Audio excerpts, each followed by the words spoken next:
नमस्कार दोस्तों।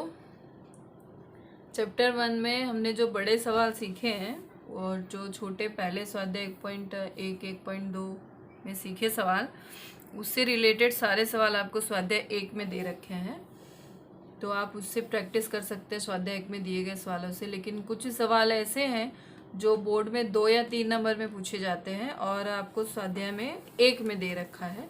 बड़े सवाल तो दे ही रखे हैं जो मैंने आपको सिखा दिए थे पहले के वीडियो में, लेकिन कुछ सवाल ऐसे हैं छोटे जो आपको स्वाध्याय में दे रखे हैं। तो जो सवाल मैंने आपको सिखाया नहीं है वो सवाल मैं आपको यहाँ पर स्वाध्याय 1 से रिलेटेड जो छोटे सवाल हैं वो सिखाऊंगी। तो स्वाध्याय 1 में क्वेश्चन नंबर 7 देखेंगे। एक समय अंतराल दौरान सेक्शन सी का क्वेश्चन नंबर 7 है। ये पेज नंबर है आपका 50। 7वां क्वेश्चन देखेंगे। एक समय अंतराल दौरान जीवन निर्वाह सूचकांक 280 से बढ़कर 340 हो जाए और वेतन 13,500 से बढ़कर 14,750 हो जाए तो मजदूरों को वास्तव में लाभ हुआ या हानि, उसे ज्ञात कीजिए। तो सबसे पहले आपको क्या दिया गया है कि जीवन निर्वाह सूचकांक दे रखा है आपको, तो यहाँ हम लिखेंगे जीवन निर्वाह सूचकांक और आपको यहाँ दे रखा है वेतन। आपको सवाल में क्या दिया है कि जब जीवन निर्वाह सूचकांक 280 था तो वेतन कितना हुआ, बढ़कर 340, 280 जीवन निर्वाह सूचकांक हुआ तो आपका वेतन हुआ 13,500। तो 340 जब आपका सूचकांक होता है तो आपका वेतन कितना होना चाहिए, तो 340 गुणे 13,500 भागे 280 हमने पद रखा, ये दोनों का गुणक और ये चीज़ जो होती है भागाकार में आती है। तो इतना करने के बाद हमारा आंसर आएगा 16,392.86। इतना हमको वेतन होना चाहिए। लेकिन आपको सवाल में क्या दिया है कि जब 13,500 वेतन से बढ़कर 14,750, यानी जो वेतन हमारा 16,392.86 होना चाहिए था वो वेतन एक्चुअल में कितना हो गया, 14,750। मतलब मजदूरों को वास्तव में क्या होगा, मजदूरों का वेतन वास्तव में 14,750 से हुआ है। इसीलिए नुकसान, यानी मिलना चाहिए था ज़्यादा और मिल रहा है उनको कम, इसीलिए मजदूरों को नुकसान हुआ है, हानि हुई है। 16,392.86 माइनस 14,750 घटा देंगे तो इसका आंसर आएगा 1,642.86 की हानि होगी। ये आपका आंसर, ये आपका क्वेश्चन नंबर 7 हो गया कंप्लीट। छोटा सवाल है, यानी इसमें ये पूछा गया है कि जीवन निर्वाह सूचकांक इतना हुआ तो वेतन इतना हुआ, और जीवन निर्वाह सूचकांक बढ़कर 340 हुआ तो वेतन कितना होना चाहिए था, तो इतना होना चाहिए, लेकिन हुआ वास्तव में कितना, 14,750। तो मजदूरों को क्या हुआ, लाभ या हानि, तो हानि होगी। हानि कितनी हुई, 1,642.86। अब आपको दिया है क्वेश्चन नंबर 8। वर्ष 2010 से 2013 तक के जीवन निर्वाह खर्च के सूचकांक एवं औसत मासिक वेतन निम्नानुसार दिए गए हैं। उस पर से प्रत्येक वर्ष के लिए वास्तविक वेतन को आपको ज्ञात करना है। वर्ष आपको दे रखा है 2010, 2011, 2012, 2013। औसत मासिक वेतन दे रखा है आपको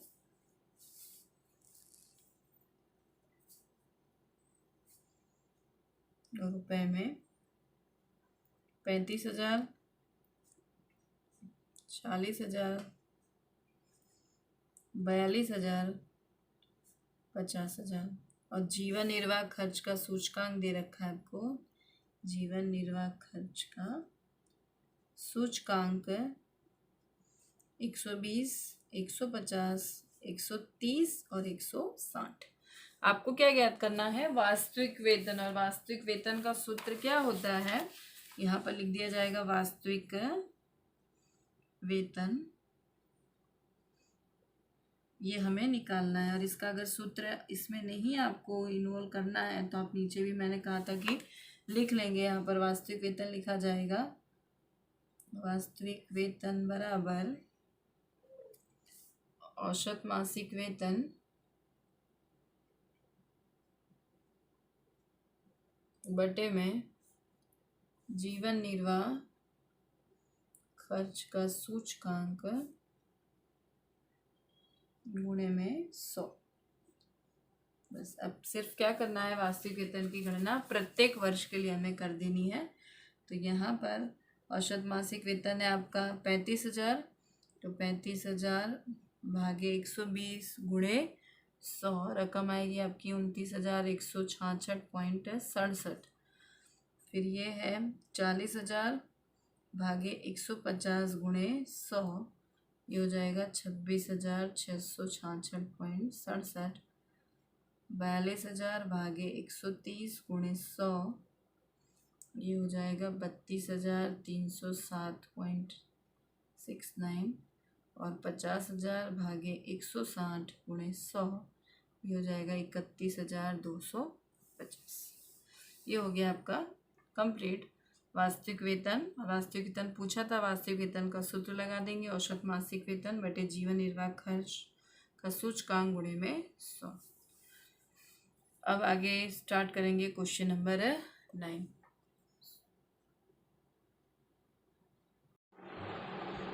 क्वेश्चन नंबर 9 देखेंगे। वर्ष 2014 और वर्ष 2015 के थोक मूल्य के सूचकांक क्रमशः 177.6 तथा 181.2 है। इन दोनों वर्ष के सूचकांक का प्रयोग करके मुद्रास्फीति की दर ज्ञात करनी है आपको। सवाल में 2014 का वर्ष ये आधार वर्ष है और 2015 का वर्ष ये चालू वर्ष है, या इसको गत वर्ष भी कह सकते हैं हम। दोनों का सूचकांक दिया है हमें, मूल्य सूचकांक 177.6 और 15 का दिया है 181.2। मुद्रास्फीति की दर का सूत्र है चालू वर्ष के थोक मूल्य का सूचकांक माइनस गत वर्ष के थोक मूल्य का सूचकांक बटे में गत वर्ष के थोक मूल्य का सूचकांक और पूरे के गुणे में 100। तो चालू वर्ष का थोक मूल्य का सूचकांक दिया आपको 181.2 माइनस गत वर्ष का सूचकांक दिया हुआ है 177.6 बटे में एक गत वर्ष के थोक मूल्य का सूचकांक दिया 177.6 पूरे के गुणे में 100। माइनस करेंगे तो आएगा 3.6 बटे 177.6 गुणे 100, यानी आएगा 2.03। ये मुद्रास्फीति की दर 2.03 है, इसका आंसर है। ये सवाल बोर्ड में 2 या 3 नंबर में पूछा जा सकता है। अब आगे हम देखेंगे क्वेश्चन नंबर 10। 10वां क्वेश्चन आपको दिया है, 3 वस्तुओं के मूल्य सापेक्ष अंक में हुई वृद्धि क्रमशः 315%, 328% तथा 390% है। यदि इन वस्तुओं के महत्व का अनुपात 5, 7, 8 हो तो मूल्य का सामान्य सूचकांक ज्ञात कीजिए। ये बार बार बोर्ड में पूछा गया सवाल है, मोस्ट टाइम पे क्वेश्चन में इसकी गिनती होती है।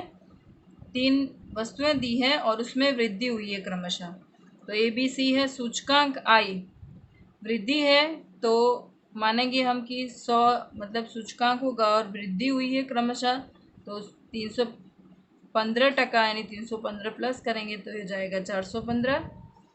20 में हुई है 328, तो ये हो जाएगा 428। और C में हुई है 390, तो ये हो जाएगा 490। ज़रूरी नहीं है कि वृद्धि ही हो, यहाँ पर हमें वृद्धि दी है। अगर कमी हो तो हम इसमें 100 में से इस चीज़ को माइनस करेंगे, लेकिन यहाँ आपको सवाल में वृद्धि दे रखी है तो हम इसको प्लस करेंगे। W कैसे ज्ञात करेंगे? W आपको ऑलरेडी दे रखा है, महत्व का अनुपात है, इसको W के रूप में जाना जाता है। ये है 578। बस अब करना कुछ नहीं है, ये I है और ये W, दोनों का गुणाकार करेंगे तो ये आएगा 2075, ये आएगा 2996 और ये आएगा 3920। इसका टोटल बनेगा हमारा 8991 और W हो जाएगा सिग्मा W 20। अब सामान्य सूचकांक का सूत्र लगाएंगे हम, जो हमें सवाल में जिस हिसाब से दे रखा है उस हिसाब से सूत्र लगेगा। सिग्मा IW बटे सिग्मा W, तो ये हो जाएगा 8991 बटे में 20। इसका आंसर आएगा 449.55। ये हो गया आपका सामान्य सूचकांक की गणना का सवाल। अब देखेंगे हम क्वेश्चन नंबर 11। क्वेश्चन नंबर 11 में क्या दे रखा है, यदि वर्ष 2014 के लिए एक वर्ग के परिवार का खर्च पात्र औसत आय 25,000 है। 2014 के लिए खर्च पात्र औसत आय, आय आपको दे रखी है 25,000।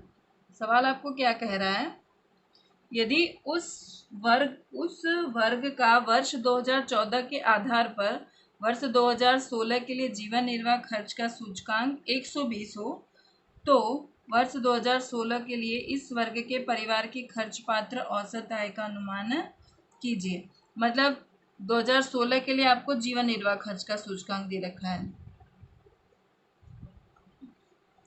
के लिए जीवन निर्वाह खर्च का सूचकांक आपको दिया गया है 120। मतलब 2016 में वृद्धि कितनी हुई होगी सूचकांक में, 120 माइनस 100 यानी वृद्धि कितनी हुई होगी 20%। ठीक है, तो अब हमें क्या ज्ञात करना है कि इस वर्ग के परिवार की खर्च पात्र औसत आय ज्ञात कीजिए। तो लिखेंगे परिवार की खर्च पात्र औसत आय बराबर 2014 के लिए 25,000 प्लस वृद्धि हुई है 20%। 20% किसका, 25,000 प्लस 25,000 का 20%, तो ये हो जाएगा 25,000 प्लस 5,000 यानी 30,000। यानी 2016 के लिए 16 के लिए खर्च पात्र औसत आय बनेगी आपकी 30,000। ये आपका हो गया आंसर। ये हो गया क्वेश्चन 11 कंप्लीट।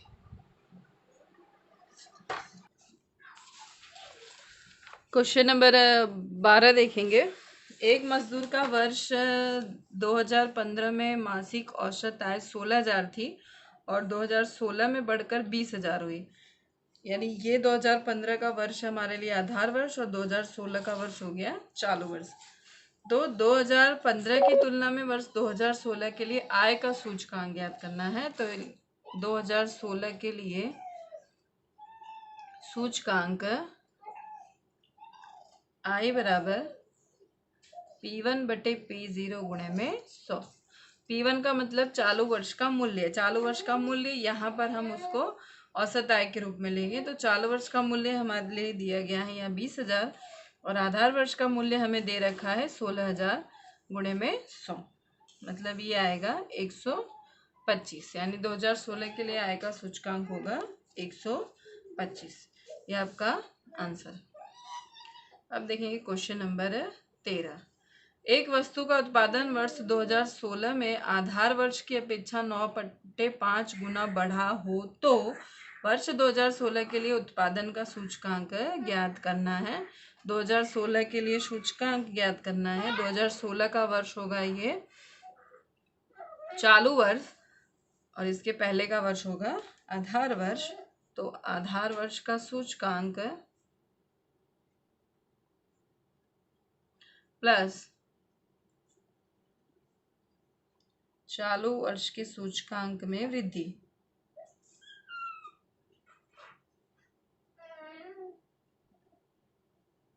तो हम आधार वर्ष का सूचकांक हमें दिया गया नहीं है, तो हम पहले भी बताया था कि आधार वर्ष के सूचकांक को हमेशा 100 लेते हैं और चालू वर्ष के सूचकांक में वृद्धि आपको देखो सवाल में दे रखी है, कितना गुना बढ़ा हुआ है 9/5, यानी 100 का 9/5 बढ़ा है। तो 100 प्लस हो जाएगा ये 180। तो यानी 2016 के लिए सूचकांक बना आपका 280 है आपका आंसर हुआ। अब आगे का सवाल हम देखेंगे क्वेश्चन नंबर 14। क्वेश्चन नंबर 14 है आपके लिए, यदि IL बराबर 221.5, IF बराबर 222 हो तो IP ज्ञात कीजिए। ठीक है, तो IF का छोटा वाला सूत्र हम लगाएंगे रूट में IL इंटू IP। अब जी जो मूल्य हमें सवाल में दे रखा है वो हम यहाँ पर लिख लेंगे 222। IL आपको दिया है 221.5 और IP हमें ज्ञात करना है। अब ये बराबर की इस तरफ वर्गमूल में है, इधर आएगा तो ये हो जाएगा वर्ग में। 222 का वर्ग 221.5 गुणे IP। 222 का वर्ग हो जाएगा हमारा 49,284 बराबर 221.5 गुणे IP।